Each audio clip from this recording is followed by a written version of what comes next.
Son las películas y varias series las que nos transportan a un mundo irreal de las brujas, los caníbales.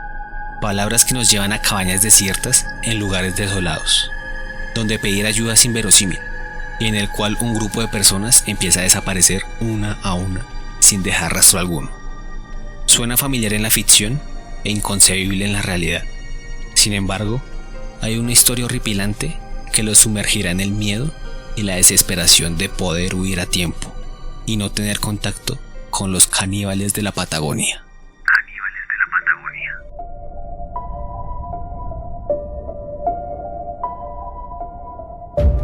Estás escuchando Puertas al Misterio.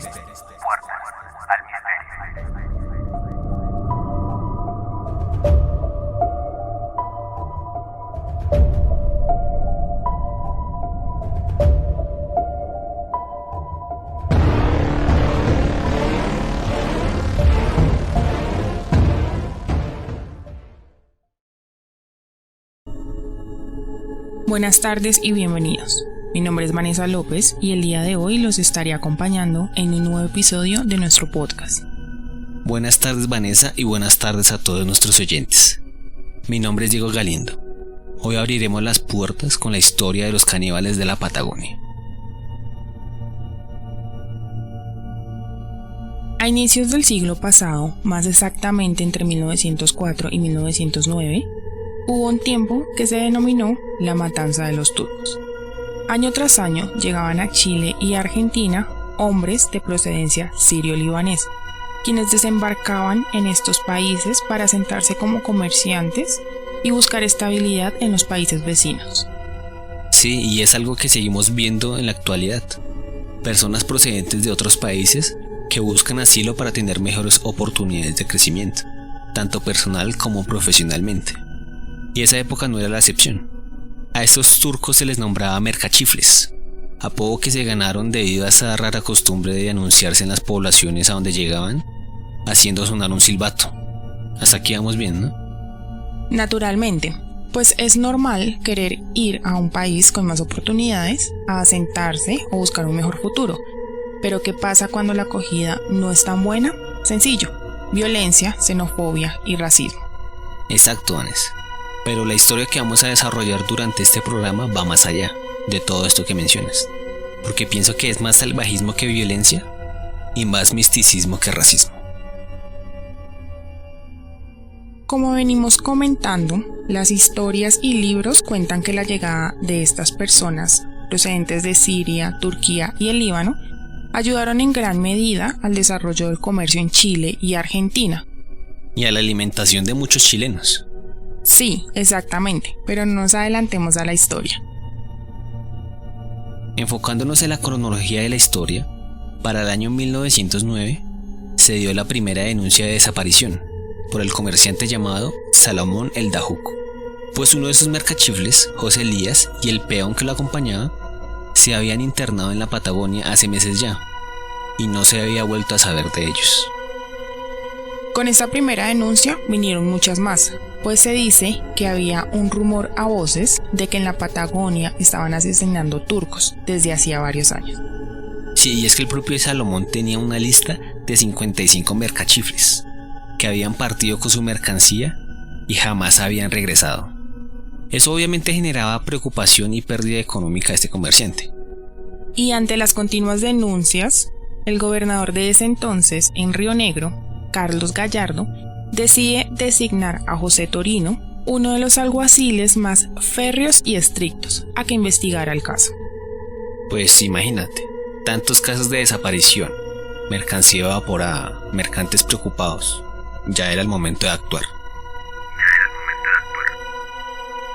Torino, junto con 10 hombres conocedores del clima y la región, empezaron una investigación ardua para dar con el paradero de los desaparecidos. Y como dices, no solo fue ardua, sino que probó ser bastante dura, porque Torino interrogaba a diferentes habitantes y estos solo decían que habían visto pasar a los turcos, pero no habían visto su retorno, como si el camino los devorara. Al no saber nada, probablemente esa sería una explicación. Pasaron entre 3 y 4 meses de investigaciones en diferentes lugares, hasta que llegaron a Lagunitas, un paraje que usaban los mercachifles, cercano a Chile, en donde por fin vio una luz que lo encauzaría en su búsqueda. Y esa luz, tengo entendido, que fue un hombre llamado Juan Arbuto, un joven mapuche que lo ayudó a encaminar su búsqueda. Es verdad, el mapuche le confesó que 3 días atrás, en la choza de un tal Ramón Sañico, habían matado a 3 sirios, y no solo eso, sino que en otras oportunidades habían asaltado y asesinado a otros turcos que habían transitado por ese lugar. Sin embargo, cuando llegó a la choza, el hombre a quien buscaba no estaba, pero sí apareció la mercancía de todos los turcos desaparecidos. Claro, y aquí es donde se da cuenta que definitivamente se encontraba en el lugar indicado.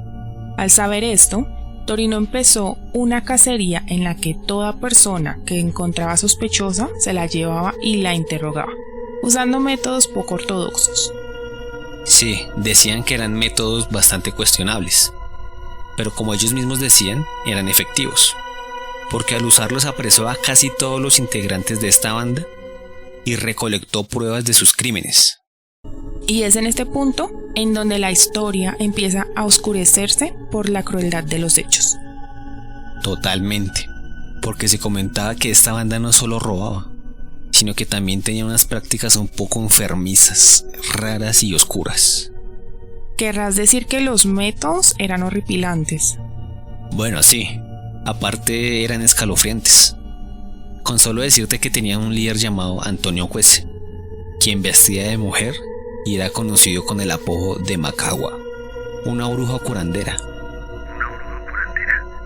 que había convertido a su banda de atracadores y asesinos en caníbales. Aquí esta historia empieza a tomar un tinte terrorífico. Imaginen un pasaje solitario, 2 hombres en una carroza, varios días introduciéndose en aquel camino inhóspito, sin saber que iban directo a su muerte, su sacrificio y el despojo. Como si fuera algo teatral y ficticio. Llegando a la realidad de aquellos días, los miembros de esta banda eran indígenas mapuches, procedentes de Chile, como lo decíamos, quienes con telón abierto criaban ovejas y caballos, cazando avestruces y guanacos, o llamas salvajes como se le conoce.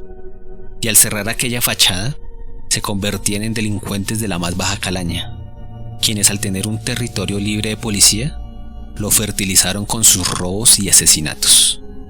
Muchas investigaciones sobre este caso dicen que era algo de xenofobia y racismo, puesto que la mayoría de las víctimas, por no arriesgarme a decir que todas, eran turcos, los mercachifles que llegaban a la región. Pero esto último podría encaminarnos a que no era un caso de aborrecimiento por los extranjeros, sino más bien que atacaban a estas personas porque no vivían ahí. Y al ser forasteros, la investigación sobre las desapariciones no afectaría a la banda de los mapuche. Es verdad lo que dices, tiene más probabilidad. Puede ser, pero cuéntanos cómo hacía para atraer a sus víctimas. Pues se decía que el modus operandi de ellos radicaba en que los invitaban a departir asado, vino y otras atenciones, pero en cuanto se descuidaban, los asesinaban, les robaban el dinero, la ropa y la mercancía que transportaban. Y no solo eso, pues bajo las normas de la bruja Macagua, les extirpaban el corazón, el miembro y los testículos. Con estas partes hacían amuletos para la buena suerte y el éxito en sus empresas criminales. Pero también los consumían en rituales canibalísticos, con la creencia de que el consumo de estas partes humanas los dotaría de virilidad. Después de estos rituales, lo que quedaba de los cadáveres y pertenencias inservibles los quemaban, y los huesos eran molidos para diferentes rituales de brujería de Macagua. Según la investigación recogida por Torino, fue Macagua quien los llevó al canibalismo, pues era la encargada de extraer las entrañas de los hombres asesinados y cortar sus partes íntimas, para luego prepararlas y darlas al resto. Muchos afirmaban que comenzaron a consumir a sus víctimas por miedo de que ella los hechizara o maldijera, y otros dijeron que comieron personas porque simplemente los demás los habían incitado. Horrible, y fue tal la matanza que uno de los capturados por Torino le confesó que se había hecho costumbre desayunar carne de turco recién cortada. Sí, y la cacería de caníbales duró más o menos 4 meses, en la que capturaron a cerca de 80 miembros de la banda criminal, los cuales habían asesinado y comido a por lo menos 130 turcos. Aunque entre esas capturas no estaba la bruja Macagua. Torino la describió en ese entonces como una mujer vieja y moribunda, postrada en una cama con tuberculosis avanzada y sífilis, y que por eso no la llevó con el resto de los detenidos. Aunque por lo que hemos venido contando, ninguno se la imagina así, o por lo menos yo no. Yo tampoco la describiría así. Tal vez usó un conjuro o quizá alguna artimaña para que fuera vista débil y moribunda, y así evitar el arresto por parte de Torino, ¿no crees? Sí, lo veo más por ese lado, porque lo que viene a continuación parece la maldición de Torino, quien antes de dar por terminada la investigación quiso volver al desierto para arrestarla. Enviando una comisión policial, encontró una nota firmada por un patrón de la zona que decía que la dejara tranquila, porque era una buena persona y no le había hecho mal a nadie. Si esta era una buena persona, ¿cómo sería una mala persona, no? Con lo que dices acerca de la maldición de Torino, después de dar casi por terminada la investigación y el procesamiento de todos los capturados, la racha ganadora y asertiva de él fue cayendo desmesuradamente. Tanto así que fue él quien terminó en la cárcel junto a sus compañeros de cacería, y poco a poco cada uno de los capturados fue dejado en libertad. Algo extraño. ¿Haría esto parte realmente de una maldición o de un hechizo lanzado por Macagua?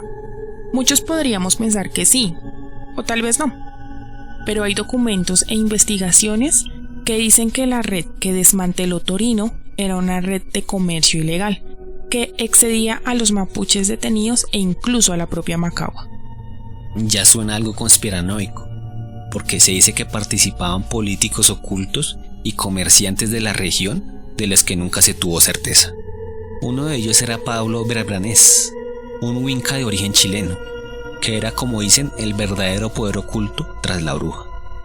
Se decía que ellos dirigían una red que movía mucho dinero, y Torino había encarcelado a la mano de obra barata que mantenía con vida esta red, a costa de las vidas y la carne de los mercachifles turcos. Ya sabemos qué pasó con Torino, pero ¿qué pasó con Macagua? Esto es realmente una parte misteriosa de todo este caso, porque lo último que se supo de Macagua, o bueno, Antonio Cuese, fue lo que mencionamos ahorita. Cuando Torino envió el personal a arrestarla, desapareció tras ese episodio, y por años se transformó en una leyenda en todo el área. Comentaban que era un espanto usado por los habitantes de la Patagonia, quienes decían verla deambulando por la pampa.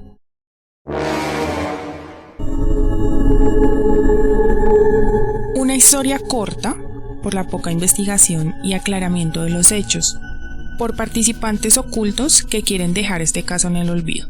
Como venimos diciendo, una película de terror basada en la realidad. Uno imagina nunca llegar a esto a menos que sea por supervivencia, como muchos otros casos conocidos. Pero hacerlo por gusto, solo de pensarlo me da náuseas. A mí personalmente ya la palabra canibalismo de por sí me genera cierta impresión. El hecho de imaginarse a alguien o de otra persona consumiendo a otra resulta muy raro.